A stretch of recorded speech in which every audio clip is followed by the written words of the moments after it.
सभी लोगों को जय श्री राम, जय हनुमान जी महाराज की। इस कराल काल कलयुग में लगभग सभी लोग शत्रु बाधा से परेशान हैं। अब शत्रु बाधा देखिए किसी भी प्रकार की हो सकती है।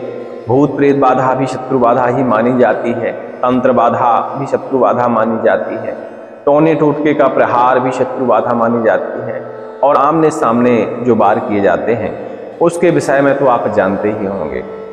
इस कराल काल कलयुग में शत्रु छोटी मोटी बुराइयों के चलते, और यूट्यूब में तो आप जानते हैं मंत्र तंत्रों की भरमार हो पड़ी है, तो लोग टोने टोटके सीख कर अपने शत्रुओं पर छोटे मोटे मंत्रों का प्रयोग करते हैं। लेकिन जब शत्रु नहीं जानता, अनभिज्ञ है इन सारी चीज़ों से, उसके ऊपर तो बड़ा ही घात हो जाता है। उसके लिए तो नॉर्मल बात नहीं है, छोटा सा टोना नज़र दोष भी हो जाए, जो इन सब चीज़ों से अनभिज्ञ है उसके लिए बहुत बड़ी बात हो जाती है। आज हम एक शत्रु शमन करने वाला बगलामुखी माता का मंत्र का विधि विधान आपको बताने वाले हैं। इस मंत्र को आप हमारे चैनल पर श्रवण कर चुके होंगे, और इस मंत्र को श्रवण करने के भी फायदे होते हैं। हमने बताया कि भूत प्रेत भी हमारे शत्रु होते हैं, और हम किसी शत्रुनाशक मंत्र को श्रवण करते हैं या उसका पाठन करते हैं, जापन करते हैं, तो भूत प्रेतों पे भी चलाई गई विद्या पे भी, या कहा जाए तो जो भी तंत्र हमको क्षति पहुंचाने की कोशिश करता है उसके ऊपर शत्रुनाशक मंत्रों का असर होता है। निश्चित मानिए आप, ये हमारा परीक्षण का अपना विषय है। आप लोग भी इस विषय में परीक्षण कर सकते हैं, क्योंकि तंत्र मंत्र भी रिसर्च का ही विषय होते हैं। अब कई शास्त्री लोग और कई तांत्रिक लोग अपने स्तर से विधियां बताते हैं, लेकिन उसमें भी रिसर्च की ज़रूरत होती है। जरूरी नहीं है कि जो विधि उन्होंने बताई होगी वही विधि आपके मंत्र में कार्य करे। कई हमने अपने साधकों को विधियां दे रखी हैं, लेकिन उन्होंने उस विधि में परिवर्तन करके मंत्रों को सिद्ध किया, और परिवर्तित विधि में भी मंत्र सिद्ध हो गए और अच्छी तरह कार्य करते हैं। आज का मंत्र विशेषता शत्रुनाश के लिए है, और इस मंत्र को जापन करते हुए यदि आप हवन पूजन और विधि विधान करते हैं तो निश्चित मानिए शत्रु की बाधा से आपको मुक्ति मिल जाएगी, शत्रु का सर्वनाश हो जाएगा। लेकिन उससे पहले कुछ बातें आप जान लीजिए। क्या बात आपको जानने की आवश्यकता है? यदि शत्रु वाकई तंत्र मंत्र का प्रहार आपके ऊपर कर रहा है, आप खुलतया बेकसूर हैं, आप अपने शत्रु का बुरा नहीं सोचते हैं, फिर भी शत्रु आपके ऊपर घात पे घात किए जा रहा है, तब तो देखिए ऐसे मंत्र कार्य कर जाते हैं। और आपका शत्रु बेकसूर है, वह कुछ नहीं कर रहा आपके प्रति, आप जबरदस्ती ही उसे शत्रु माने हैं, या आपका मन का भ्रम है, कोई गलत फहमी हो गई है, तब तो ये मंत्र असर नहीं करते हैं। इस बात का आपको ध्यान रखना चाहिए। और शत्रु बाधा में यदि धोखे से, क्योंकि मंत्र हैं तो कार्य कुछ ना कुछ तो करेंगे ही कार्य, ये मंत्र यदि किसी कारणवश सामने वाले व्यक्ति के ऊपर कार्य कर जाते हैं, असर कर जाते हैं, और वह बेकसूर था, तो समझ लीजिए कि उसका यदि 60 से 70% नुकसान हो रहा है, तो 30 से 40% नुकसान आपका भी होना शुरू हो जाएगा। शत्रुनाशक मंत्रों में ये सबसे बड़ी विकृति होती है कि आप शत्रु के ऊपर जब किसी टोने टोटके का प्रहार करते हैं, किसी मंत्र का प्रहार करते हैं, और वह बेकसूर निकला, तो उसका दंड आपको भुगतना पड़ता है। इन सब चीज़ों को आप समझ लीजिए। अब चलिए मंत्र के बारे में हम बता देते हैं कि इस मंत्र से आपको सिर्फ मृषि का हवन करना है, चुटपुट थोड़ी बहुत पूजा करना है, और इतने में ही शत्रु वंश सहित उसका सर्वनाश हो जाएगा। सभी की बुद्धि विकृत हो जाएगी, मुंह से आवाज निकलना बंद हो जाएगा, क्योंकि यह परीक्षण मंत्र है, हम अपनी तरफ से नहीं बता रहे। बहुत सारे लोगों ने इन मंत्रों का प्रयोग किया है, और जब आप मंत्र श्रवण कर चुके हैं और अभी आगे सुनेंगे तो इस मंत्र के बारे में आप समझ जाएंगे। वैसे तो यह बगलामुखी माता का एक मंत्र संगम है, लेकिन ये इसी तरह कार्य करता है। आप चाहें तो इसमें से एक एक मंत्र का भी जापन कर सकते हैं, और आप चाहें तो सभी मंत्रों का एक साथ जापन करके सभी मंत्रों का क्रमशः एक साथ आप हवन कर सकते हैं। तो हम संपूर्ण विधि बताएंगे, आप बोर नहीं होइएगा। यदि आप समझना चाहते हैं तो हम आपको बताएंगे। लेकिन यदि आप तंत्र बाधा से पीड़ित हैं, शत्रु बाधा से पीड़ित हैं, तो इन मंत्रों का आप जाप कर सकते हैं अपनी तंत्र बाधा का ध्यान करते हुए, भूत प्रेतों का ध्यान करते हुए। तो निश्चित मानिए कि वो भी शत्रु ही है, बगलामुखी माता सबको भस्म कर देती हैं, सबका विनाश कर देती हैं। और भूत प्रेत बाधाओं पर शत्रुनाशक मंत्र तो बहुत जल्दी ही कार्य करते हैं, क्योंकि उसमें कोई दोषी नहीं होता, भूत ही दोषी माने जाते हैं। उनके ऊपर तो ये तत्क्षण ही प्रभाव दिखाते हैं, उसमें आपको दंड भोगने की जरूरत नहीं पड़ती। चलिए कैसे इन मंत्रों की विधि करनी चाहिए उस विषय में चर्चा कर लेते हैं, क्योंकि धीरे धीरे मंत्र बड़ा हो जाता है, वीडियो बड़ा हो जाता है मेरे कहने का मतलब, और फिर आप लोग बोर होने लगते हैं। अभी मेरा स्वास्थ्य ठीक ठाक नहीं चल रहा है, थोड़ा बहुत हम बैठ लेते हैं, लेकिन हम प्रयास करेंगे। आप लोगों की बहुत दिन से कमेंट और ये सारी चीज़ें टेलीग्राम के माध्यम से आ रहा था विषय, तो हमने कहा चलिए वीडियो बना देते हैं। अब इस मंत्र के बारे में हम क्यों बता रहे हैं, क्योंकि ये विशेष मंत्र है, शत्रुनाश के लिए बगलामुखी जानी जाती है, और इनके मंत्र तत्काल ही प्रभाव भी दिखाते हैं। ऐसा नहीं है कि इनके मंत्र प्रभाव नहीं दिखाते, आपको असमंजस में रहेंगे कि मंत्र कार्य करेगा कि नहीं करेगा। निश्चित मानिए इनके मंत्र कार्य करते ही करते हैं। मंत्र एक बार सुन लीजिए और चलिए इसकी हम विधि बताते हैं। प्रयास करेंगे कि कम समय में बता दें, आपका समय ज्यादा बर्बाद ना हो। ओम ऐं ह्रीं श्रीं ओम ऐं ह्रीं श्रीं ह्रीं बगलामुखी सर्वदुष्टानां वश्यं कुरु कुरु क्लीं क्लीं ह्रीं हुं फट् स्वाहा। ओम ह्रीं बगलामुखी श्री बगलामुखी दुष्टान भिंदि भिंदि छिंदि छिंदि परमंत्रान निवारय निवारय वीर चक्रम छेदय छेदय शत्रुम स्तंभय स्तंभय। ओम ह्रीं अरिष्ट स्तंभनम कुरु कुरु स्वाहा। ओम ह्रीं बगलामुखी हुं फट् स्वाहा। इस तरह का देखिए मंत्र है, माता बगलामुखी के ये बीज मंत्र है, और इन्हीं का संगम से इसे रिसर्च के तौर पर ये एक मंत्र इसका बनाया गया है, और परीक्षण इसका अच्छे से किया गया है। हमने अकेले में नहीं, बहुत सारे साधकों ने इस मंत्र का परीक्षण किया है, तत्काल ही यह मंत्र असर दिखाने वाला होता है। मंत्र डिस्क्रिप्शन में हम ये पूरा लिख देंगे, ध्यान से देख लीजिएगा, क्योंकि हमारे बोलने में और आपके स्वर समझने में कहीं ना कहीं बीजों में देखिए अंतर हो जाता है। तो डिस्क्रिप्शन में आपको लिखा हुआ मिलेगा, निश्चिंत रहिए, उसको देख लीजिएगा, पूरी विधि अच्छे से समझ लीजिएगा, और फिर इसके बाद आप करने का प्रयास करिएगा तो लाभ अवश्य ही होगा। चलिए अब इसकी विधि की तरफ चलते हैं। इसकी विधि ज्यादा बड़ी नहीं है, छोटी सी विधि है। चैत्र नवरात्रि आ रही है, गुप्त नवरात्रि निकल चुकी है, इसके बाद होली की रात में भी इस मंत्र का आप प्रयोग कर सकते हैं।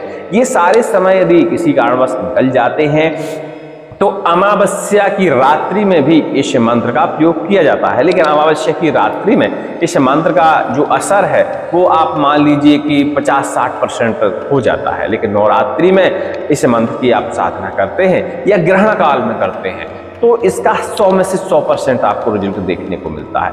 मंत्र पहले कंठस्थ करिएगा अच्छे से पूरे मंत्र, इसके बाद ही विधि की तरफ आप जाइएगा, क्योंकि कार्य करने से पहले, विधि अपनाने से पहले मंत्रों का कंठस्थ होना बहुत जरूरी है।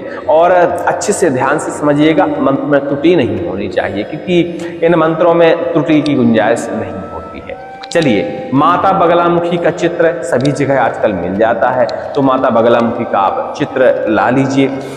अपने आप को आप उत्तर दिशा की ओर मुख करके बिठाइए और माता बगलामुखी को दक्षिण दिशा की ओर मुख करके बिठा लीजिए।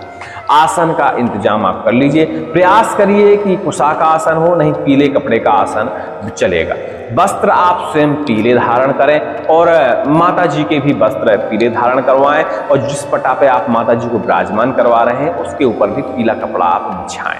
इसके बाद दीपक जला लें, दीपक में सरसों का तेल आप इस्तेमाल करें, और तेल में थोड़ी सी आप एक चुटकी हल्दी जरूर घोल दें। ऐसे मिलती नहीं है जल्दी, लेकिन घोल दें, प्रयास करें कि वो घुल जाए। और दीपक में तेल इतना हो कि 3-4 घंटे 6 घंटे उसका तेल चलता रहे, दीपक को आपको छेड़खानी ना करनी पड़े। हवा उसमें चलती है तो दीपक बार बार बुझने की संभावना रहती है, तो आप ऐसा कोई ढक्कन की व्यवस्था करें कि उसमें आप हवा ना लग पाए, और बढ़िया से दीपक आपकी साधना या ये सिद्धि करते समय लास्ट तक ये दीपक आपका जलता रहे। इसके बाद माता को स्नान ध्यान कराइए, कुश हो तो कुश से करा दीजिए, नहीं पीले किसी पुष्प के सहारे आप माता जी को स्नान कराइए। सर्वप्रथम स्नान कराने के बाद उनके ऊपर हल्दी से आप लेपन करिए, यदि लेपन करने लायक चित्र है आपका तो लेपन कर दीजिए, नहीं हल्दी का तिलक कर दीजिए और हल्दी छिड़क दीजिए। वस्त्र अर्पण करिए, वस्त्र के बाद इत्र अर्पण करिए, धूप दीप नैवेद्य आदि चीजें अर्पण करने के बाद माता से आप प्रार्थना करिए कि माता हम आपके इन मंत्रों का जापन करने वाले हैं।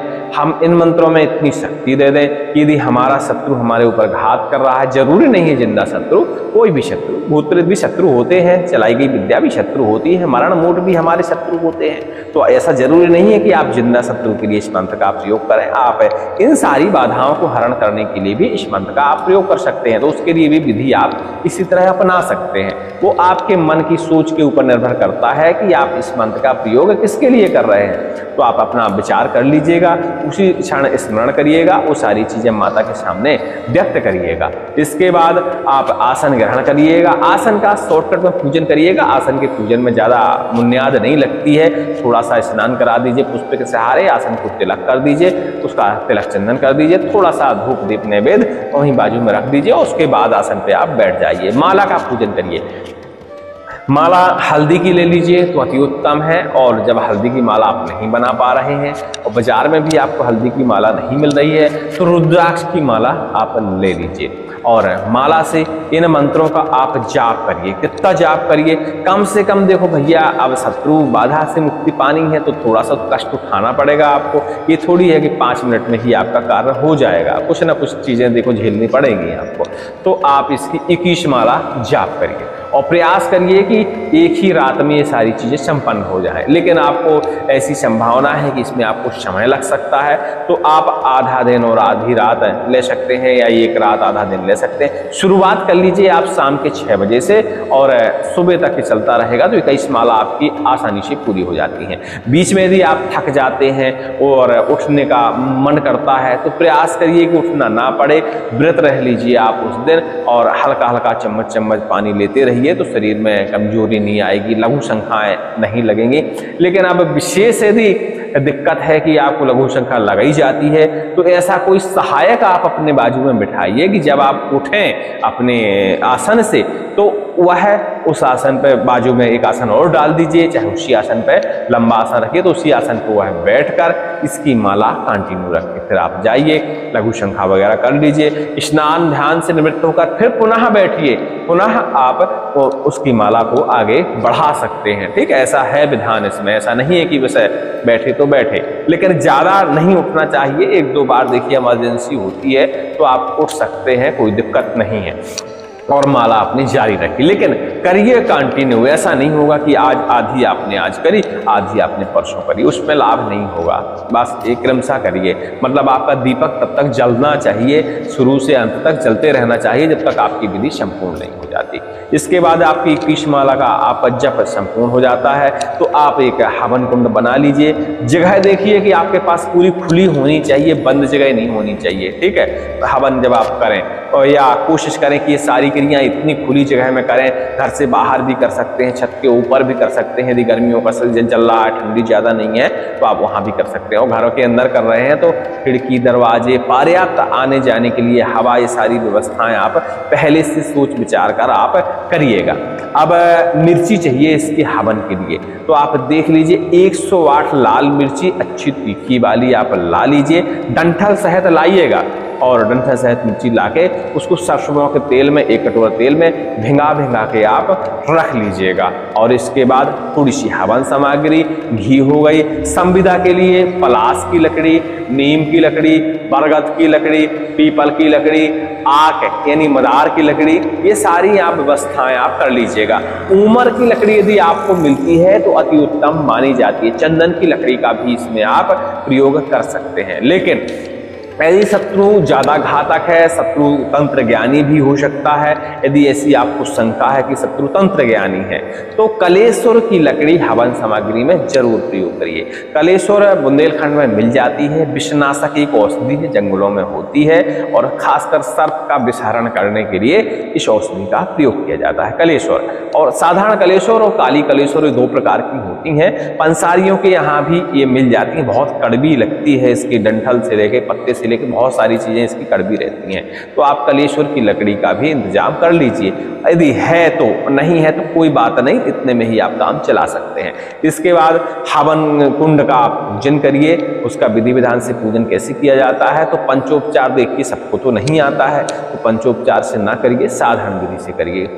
कुशा या पुष्प के सहारे उसे स्नान करा दीजिए, फिर उसका तिलक कर दीजिए, धूप दीप दिखाइए, नैवेद्य अर्पण करिए, प्रणाम करिए अग्नि माता को। और इसके बाद माता बगलामुखी के बीज मंत्र के साथ ओम ह्रीं बगलामुखी हूं फट स्वाहा, ये साधारण बीज है।